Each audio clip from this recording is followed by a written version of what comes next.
فَإِنْ أَرْضَعْنَ لَكُمْ فَآتُوهُنَّ أُجُورَهُنَّ، پس اگر وہ اپنے بچے کو دودھ پلائیں تمہاری خاطر تو تم انہیں اجرت ادا کیا کرو۔ وَأْتَمِرُوا بَيْنَكُمْ بِمَعْرُوف، اور اجرت کے بارے میں آپس کے اندر مشورہ طے کر لیا کرو دستور کے مطابق۔ وَإِنْ تَعَاسَرْتُمْ فَسَتُرْضِعُ لَهُ أُخْرَىٰ، اور اگر آپس میں طے نہ کر سکو تو اسے دودھ پلائے کو دوسری دودھ پلانے والی۔ لِيُنْفِقْ ذُو سَعَةٍ مِّن سَعَتِهِ، خرچ کرے وسعت والا اپنی وسعت کے مطابق۔ وَمَنْ قُدِرَ عَلَيْهِ رِزْقُهُ، اور وہ کہ تنگ کر دیا گیا ہے جس پر اس کا رزق۔ فَلْيُنْفِقْ مِمَّا آتَاهُ اللَّهُ، تو وہ خرچ کرے اس میں سے جو اللہ نے اس کو دیا ہے۔ لَا يُكَلِّفُ اللَّهُ نَفْسًا إِلَّا مَا آتَاهَا، اور تکلیف نہیں دیتا اللہ کسی کو بھی مگر جتنی اس کی طاقت ہوتی ہے۔ سَيَجْعَلُ اللَّهُ بَعْدَ عُسْرٍ يُسْرًا، ان قریب اللہ تعالیٰ تنگی کے بعد فراخی بھی عطا کر دے گا۔ سورہ طلاق کی آیت نمبر 6 کا دوسرا حصہ ہے اور آیت نمبر 7 ہے۔ اب یہاں پر نقطہ جو قرآن مجید نے بیان کیا ہے وہ یہ ہے کہ عدت گزارنے والی جو حاملہ عورت ہوگی جب وہ بچے کو پیدائش دے گی اور بچہ پیدا ہو جائے گا، اب وہ اپنے خامند کے لیے بالکل اجنبی ہو گئی، چونکہ عدت مقرر تھی بچے کی پیدائش تک۔ جو ہی بچے کی پیدائش ہوئی وہ عدت مکمل ہو گئی، اب وہ خامند کے لیے اجنبی ہو گئی۔ بچے کو دودھ پلانا، اس کی پرورش کرنا، اس کو پالنا،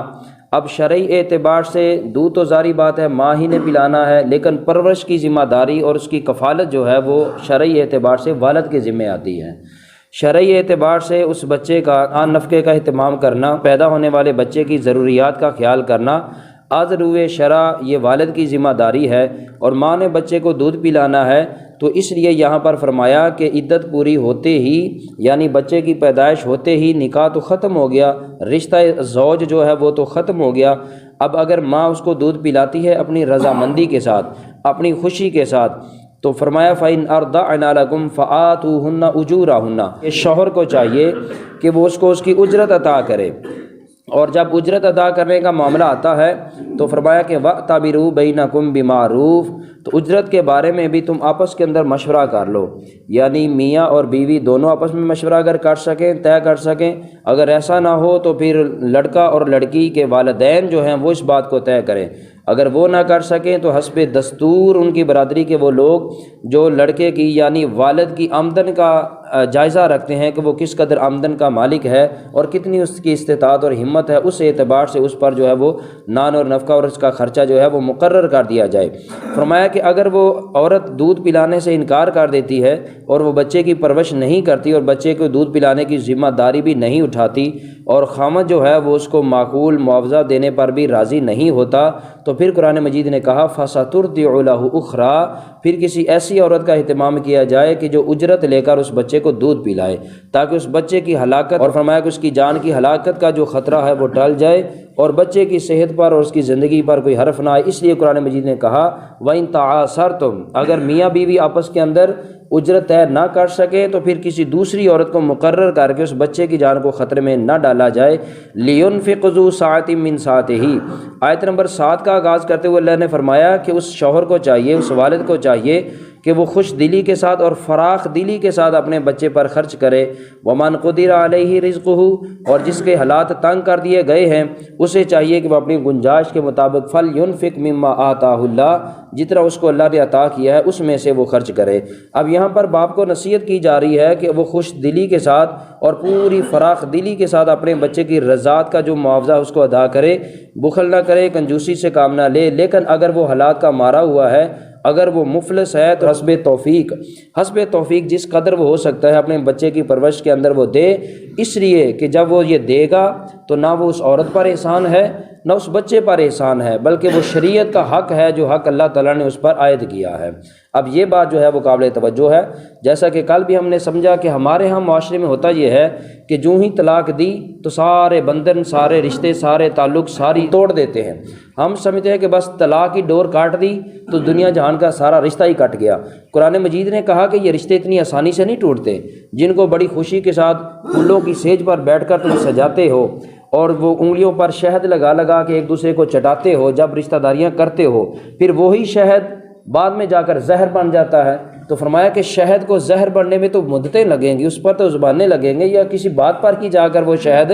زہر بنے گا؟ تمہاری سوچ بدلنے سے یا تمہارا زاویہ نگاہ بدلنے سے تو شہد زہر نہیں بنے گا۔ تو اس لیے فرمایا کہ تم تو یہ سمجھتے ہو کہ جو ہی طلاق دی تو سارے بندھن ٹوٹ گئے، عورت ذلیل ہوتی رہے، خوار ہوتی رہے، اس کا مستقبل برباد ہوتے رہے، وہ بھیک مانگتی رہے، وہ کسی کے گھر میں جھاڑو لگاتی رہے، کسی کے برتن صاف کر کے وہ اپنا اور بچے کا پیٹ پالتی رہے، وہ چاہے گلی اور بازاروں کے اندر یا معاشرے کے صدقہ خیرات کی وہ انتظار میں لگی رہے، عید بقر عید آئے تو وہ فطرانوں کا انتظار کرتی رہے، فصل آئے تو وہ عشر اور زکوٰۃ کی منتظر رہے۔ فرمایا کہ اسلام تو کسی کو اتنا ذلیل و رسوا نہیں کرتا، اسلام یہ کہتا ہے کہ جس پھولوں کی چھیج پر بیٹھ کر تو نے اس کو اپنی منقوہ بنایا تھا، جس فراخ دلی کے ساتھ اور جس کے بارے میں تو نے محبت کا دل بچھایا تھا، اب اسی دل کو اتنا زیادہ تنگ نہ کر کے وہ ذلیل و رسوا ہوتی رہے۔ فرمایا قرآن نے اور اللہ کے دین نے تجھ پر کچھ حقوق رکھے ہیں، کچھ ذمہ داریاں رکھی ہیں۔ وہ عورت اگر بچہ جنم دیتی ہے تو بچہ جنم دینے کے بعد وہ تیرے سے اتنی بیگانی نہیں ہوگی کہ تو بچے کی پرورش سے بھی اپنے ہاتھ اٹھا لے۔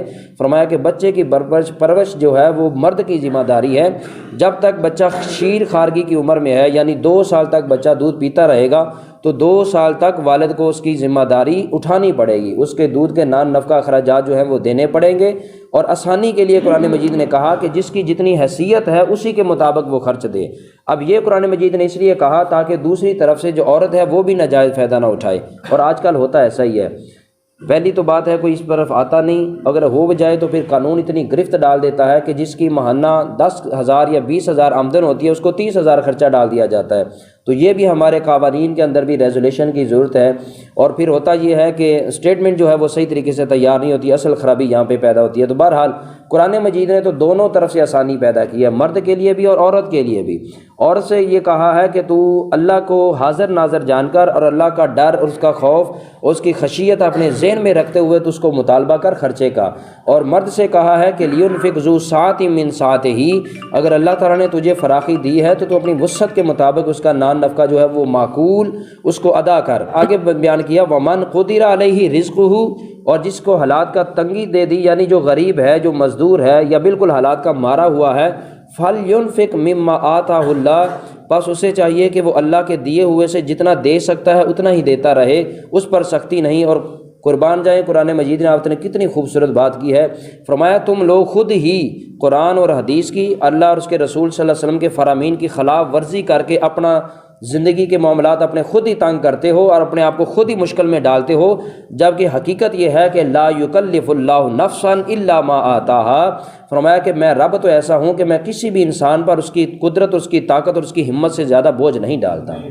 اب دیکھیں نا، ہم لوگ یہ کہہ دیتے ہیں نا کہ شریعت بڑی بھاری ہے، شریعت بہت مشکل ہے، شریعت پر چلنا بہت مشکل ہے۔ نہیں، فرمایا کہ جو شریعت چھوڑ کر چلتے ہیں ان کے لیے شریعت بھاری ہو جاتی ہے اور مشکل ہو جاتی ہے۔ اللہ تعالیٰ نے تو ہم سے جگہ جگہ یہ وعدہ کیا ہے، اور پھر پیچھے بھی اللہ تعالیٰ نے سورہ بقرہ کے اختتام پر بھی فرمایا اللہ تعالیٰ کسی پر بھی اتنا زیادہ بوجھ نہیں ڈالتا کہ جو وہ اٹھا نہ سکے۔ اور اللہ کے محبوب صلی اللہ علیہ وسلم بھی اللہ کے حضور یہی دعا مانگا کرتے تھے، لا طاقت لنا، کہ باری تعالیٰ میری امت پر اور ہم پر وہ بوجھ نہ ڈال کہ جو بوجھ ہم اٹھانے کی ہمت نہیں رکھتے۔ تو یہاں پر یہی بیان فرمایا کہ میں رب نے تو اپنے محبوب سے وعدہ کر رکھا ہے، اور میں نے اپنے بندوں سے بھی، مجھے رشتہ محبت ہے، میں خالق ہوں، میں مالک ہوں ان کا، تو لا یکلف اللہ نفسا الا ما آتاہا، میں نے تو کسی پر بھی اس کی ہمت اور استطاعت سے زیادہ بوجھ نہیں ڈالا۔ تو پس سیجعل اللہ بعد عسر یسرا، اور اب پیچھے جو فرمایا تھا نا کہ جس کے حالات تنگ کیے ہوئے ہیں وہ جتنی اس کے پاس ہمت ہے وہ دیتا رہے، اب اس کے حوصلے کے لیے اللہ نے فرمایا سیجعل اللہ بعد عسر یسرا،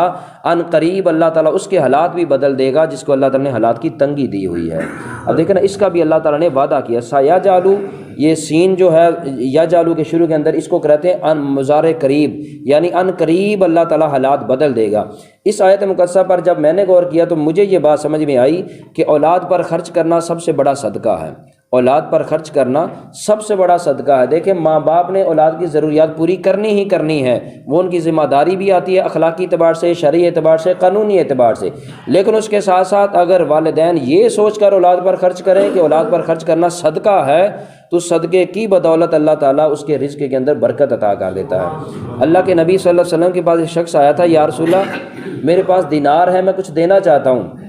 تو حضور صلی اللہ علیہ وسلم نے پوچھا کہ تیری بیوی ہے؟ یا رسول اللہ ہے، فرمایا اس پر خرچ کر۔ یا رسول اللہ میرے پاس اور بھی ہے، فرمایا تیرے بچے ہیں؟ یا رسول اللہ ہے، فرمایا ان پر خرچ کر۔ یا رسول اللہ میرے پاس اور بھی ہے، تیرے والدین ہیں؟ جی عرض کی ہاں میرے والدین ہیں، فرمایا ان پر خرچ کر۔ اب 3 ہو گئے، بیوی کا حق، بچوں کا حق، والدین کا حق۔ یا رسول اللہ صلی اللہ علیہ وسلم یہ 3 تو ہو گئے، میرے پاس ایک چوتھا دینار بھی ہے۔ تو حضور نے فرمایا اپنے آپ پر خرچ کر۔ جب 4 بیان کر دیے، حضور نے پوچھا اب کچھ بچتا ہے؟ یا رسول اللہ اب دیکھتا ہوں اگر بچتا ہے۔ فرمایا اگر بچے تو اللہ کے راستے میں خرچہ کر، وگرنہ جو 4 سٹیپ تجھے دیے ہیں یہی کر، اور افضل الصدقہ، تیرے لیے یہ سب سے بڑا صدقہ ہے۔ ہمارے ہاں تو یہ بھی کنسیپٹ جو ہے وہ بڑا عجیب ہے، گھر کے اندر بوڑھے والدین علاج معالجے کے لیے مر رہے ہوتے ہیں، اور ہم باہر جو ہیں وہ لوگوں کو دکھا فطرانے اور تقسیم کر رہے ہوتے ہیں۔ گھر کے اندر اپنے ہی جو ہیں وہ مفلوق الحال ہیں، بھائیوں میں سے اور بہنوں میں سے یا قریبی رشتہ داروں میں سے وہ مفلوق الحال ہوتے ہیں، اور ہم باہر تجوریوں کے منہ کھول کر لوگوں کو دکھا رہے ہوتے ہیں کہ ہم بڑے سخی ہیں۔ تو اللہ کے محبوب صلی اللہ علیہ وسلم نے تو بیوی سے لے کر بچوں تک، والدین کو، اور پھر اپنی ذات تک حکم دیا، بعد میں کہا کہ کسی اور پر خرچ کر۔ جب ہر شخص اس پر عمل کرے گا تو پھر ہر گھر کے اندر خوشحالی آ جائے گی، غربت اپنے آپ مٹ جائے گی، اور حالات کی تنگی جو ہے وہ اپنے آپ جو ہے وہ دور ہوتی نظر آ جائے گی۔ تو بہرحال اختصار کرتے ہیں، اور تنگی کے عالم کے اندر بھی اگر تو اپنی اولاد سمجھ کر، چونکہ نطفہ تو تیرا ہی ہے، اولاد تو تیری ہی ہے، حسب اور نسب تو تیرا ہی ہے، اگر تو اللہ کی رضا کے لیے اس کو اپنی اولاد سمجھ کر خرچ کرے گا تو فرمایا میں رب تجھ سے یہ وعدہ کرتا ہوں سیجعل اللہ بعد عسر یسرا، پھر اللہ تعالیٰ تجھ پر جو ہے وہ آسانی کر دے گا، اور تیرے لیے حالات کی تنگی جو ہے اس کو دور کر دے گا۔ یہاں پر سورہ طلاق کے جو خصوصی احکام تھے وہ ہم نے مکمل کیے ہیں آیت نمبر 7 تک۔ اس سے آگے جو آیت ہے اس آیت مقدسہ کے اندر اللہ تعالیٰ نے ان لوگوں کی سزا بیان کی ہے جو لوگ ان قوانین کی خلاف ورزی کرتے ہیں، جو قوانین ہم پیچھے پڑھ کر آئے ہیں۔